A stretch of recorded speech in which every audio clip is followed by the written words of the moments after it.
Blessed are the eyes that see what you see. For I tell you, many kings and prophets have desired to see what you see, and have not seen it. To hear what you hear,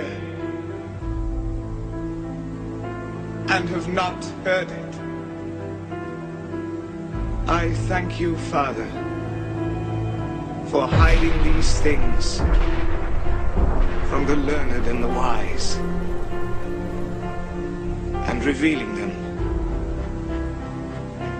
to the innocent and the simple.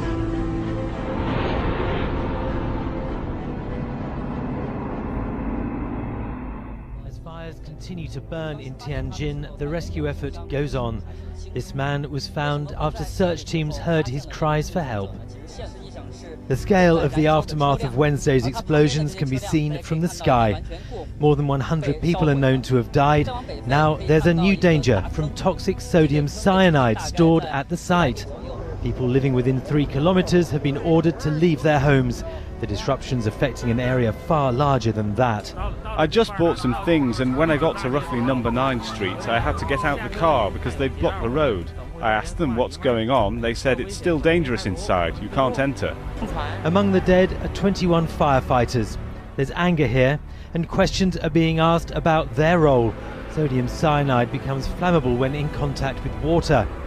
Chemical weapons experts have moved in. China's President Xi Jinping is demanding that lessons are learned. Before any investigation takes place, though, emergency workers continue their hunt for survivors. The smoke above Tianjin, a constant reminder of those who perished and of those who are still missing. A strong El Nino could turn drought-stricken California from this to this. In San Francisco, the winter of 1997-98 was the wettest in 120 years. A full year's worth of rain fell in Los Angeles in just 1 month. Mountain towns were buried under twice the average snowfall. What's coming this winter could be even stronger.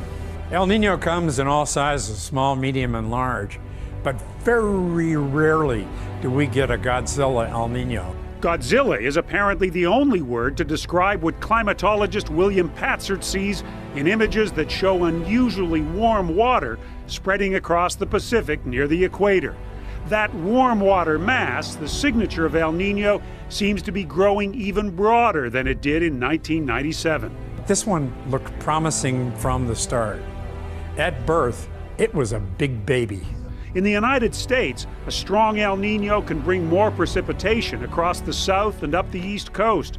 Northern states are likely to have a winter that is drier and warmer than usual. We have 2 typhoons that we're keeping a close eye on for various reasons, but one being that it's already been such an active season there. In some cases, these areas are dealing with, once again, very powerful storms. Let's first talk about Typhoon Koni. And you can see very well organized, a Cat 1, 75-mile-per-hour winds, but it's impacting Guam. Now, keep in mind, it wasn't that long ago that Typhoon Sadalor was battering those islands. Well, the track of this typhoon, once again, we find ourselves down the road here looking at a powerful typhoon that could be impacting Taiwan. We're talking about winds that could be as high as 145 miles per hour here come midweek. So obviously, we're going to be watching this one very closely.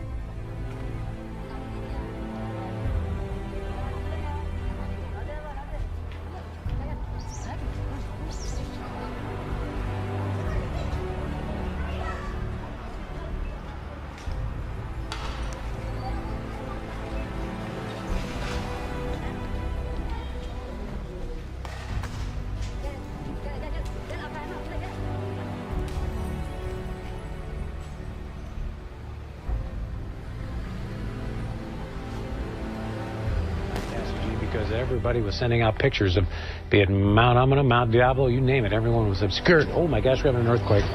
Oh my goodness. Oh my goodness. This is a good one. All right. That was a good one. That was a that big was one. very That was a big one. 6:49 a.m. 6:49. That was a big one. All right, I'm going to throw it back to you guys because I think we have. Okay, honestly, I'm still feeling a little bit dizzy, Yeah. and our lights here rattled quite a bit. So we're going to get some information about that for you. Again, an earthquake. We just had a really very strong big, earthquake. and let us know where you are. And what Severe weather rolled through, causing this damage in Lincoln County. Take a look here. Winds battered and dented these silos and tore apart buildings, just leaving behind rubble.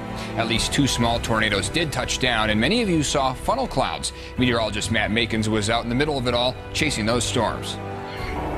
Big thunderstorms today. The biggest impact we had was wind damage. This semi blown over on I-70, not too far to the west of Lyman. We followed the thunderstorms as they developed over the foothills at about 2 o'clock, came over Denver relatively weakly. We saw wind damage being the biggest threat, even though we saw funnel clouds and tornado reports coming in. Wind damage was in Kiowa. Probably the most substantial damage was out in Genoa. Sheriff's office took these pictures of extensive wind damage to structures, even a blown building at times here this afternoon. The storms continue, but they're racing off into Kansas at this hour.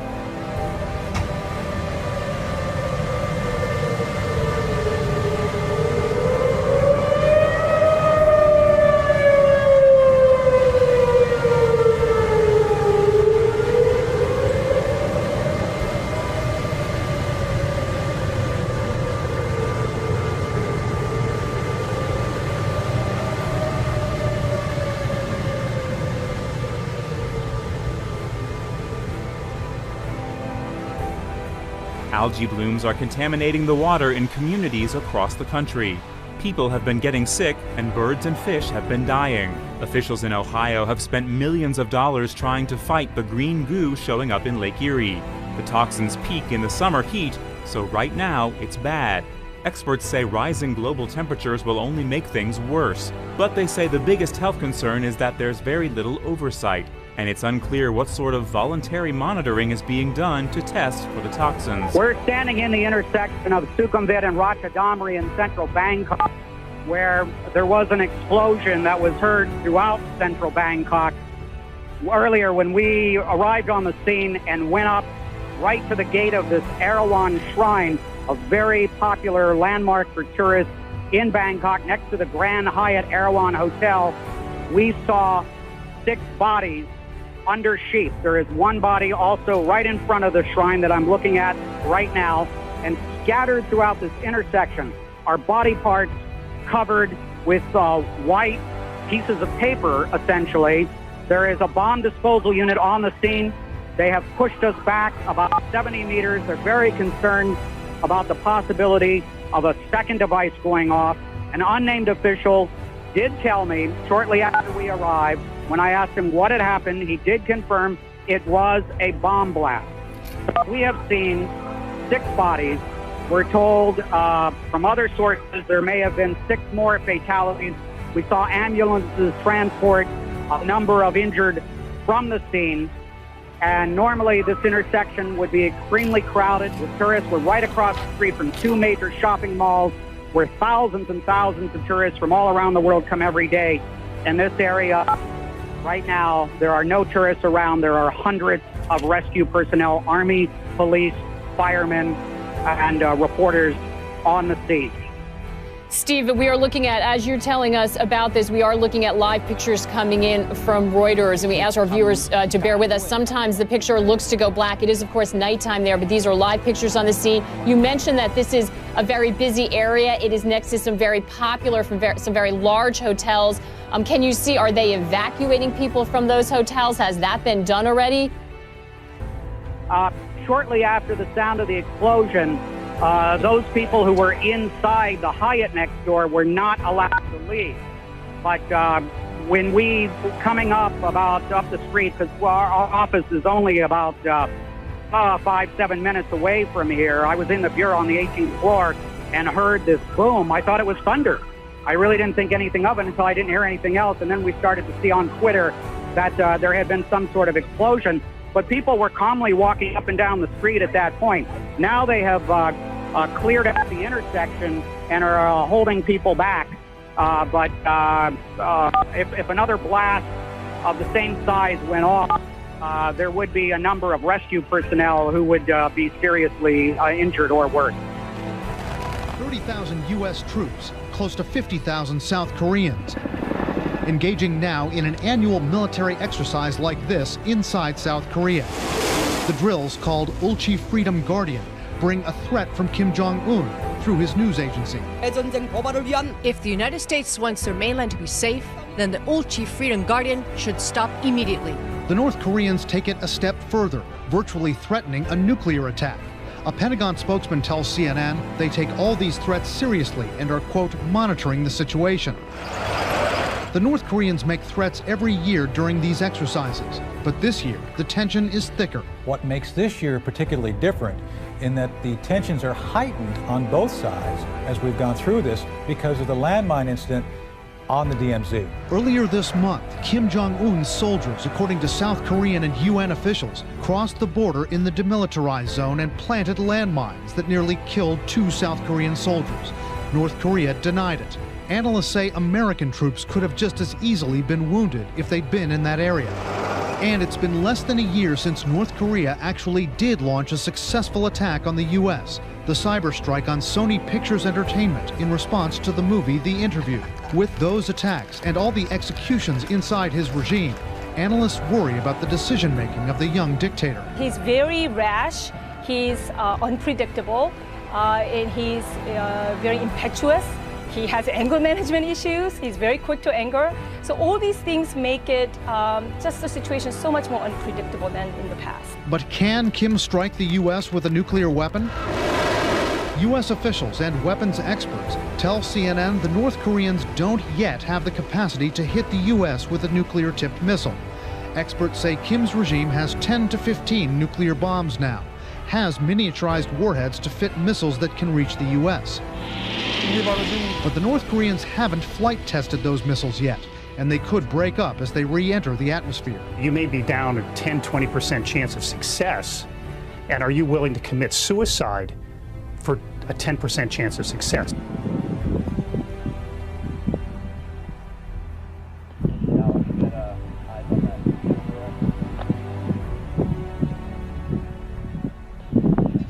An unidentified man hurled the bomb at a busy pier, but the explosive fell into the water, injuring no one.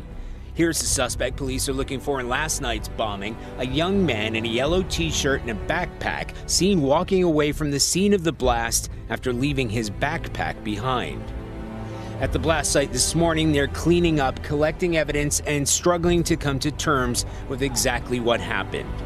Surveillance footage captured the moment what's believed to be a pipe bomb tore through packed crowds at an outdoor shrine popular with both tourists and residents alike, striking the heart of the capital at the height of rush hour, designed to kill as many people as possible. Emergency teams were quickly overwhelmed. So many victims, so many catastrophic injuries, it was hard to know who to treat first. Thailand's prime minister said the city had seen minor explosions in the past, but nothing on this scale. This time, they aimed to take the lives of innocent people, he said, to destroy our tourism and our economy. The Thai government has its share of internal enemies, but at this point, nobody is ruling out international terror groups either. There used to be 2 houses up here. The houses are now gone. It's the devastating aftermath of heavy rain in southeast Alaska. Debris covering the road after the waterlogged hillsides gave way. It's just an unstable area at this time, so I made the decision that we're not going to dig in that area and put other people at risk. So that also meant that I had to make the decision that 3 people weren't going to come home tonight. Reports of landslides and sinkholes came in early Tuesday morning after the city was hit with 2.5 inches of rain in just 24 hours. Alaska Governor Bill Walker. We're sending people down to do all we can to help in that situation. Police closed streets after a landslide destroyed at least 1 home and took 3 men with it. Brothers Elmer and Ulysses Diaz and Fire Marshal William Stortz. City Administrator Mark Gorman delivered the heart-wrenching news to Stortz's wife. Was the one who called her to tell her her husband was missing in the landslide, and she came up with her orange rubber gardening gloves, just a mess, and saying, "I'm here to start digging." This morning, geologists will determine if the slide areas are stable enough for crews to get in to begin those recovery efforts. And later today, Alaska Governor Bill Walker will be here to tour the slide areas. Sitka city and borough officials hope that he can declare it a disaster. And a new study by U.S. scientists shows that almost 2 million people in California and the Midwest live on aquifer sites with high uranium levels. The study was conducted by the University of Nebraska-Lincoln. It revealed that uranium concentration in the Midwest measured up to 89 times higher than the standard set by the Environmental Protection Agency. California aquifers proved to be even more contaminated with 180 times the maximum contaminant level. The two aquifers provide drinking water to almost 6 million people and 1/6 of the U.S. cropland. Good morning, I'm Dia Riley. We are continuing to follow breaking news right now in Seffner, where we've learned a sinkhole that killed a man in 2013 has reopened. Now, this has happened at 240 Faithway Drive, that's in Seffner. We're told that current sinkhole is estimated to be 17 feet wide and 20 feet deep. Hundreds of dead birds in downtown Tulsa. Plenty of people surprised to come across that today. New at 9, Fox 23's Rick Marinon was there for the effort to figure out what happened. For those working at 9th and Detroit and downtown, it was like something out of an Alfred Hitchcock movie. I thought it was in that movie, The Birds. Those who work in the area were stunned to find an estimated 200 to 400 birds littering the ground. Just didn't want to move at all, even when I parked my car right by them. They just look exhausted, pretty worn out. Didn't move around a whole lot. Looks like they're having a bad day. Many people who work in this area tell me that when they were commuting in, they noticed that all of the birds were on the ground, but many of them were still alive and their wings were moving. It was around lunchtime when they all died. The best guess I can give you is hundreds, and that would be more than 200 or 300.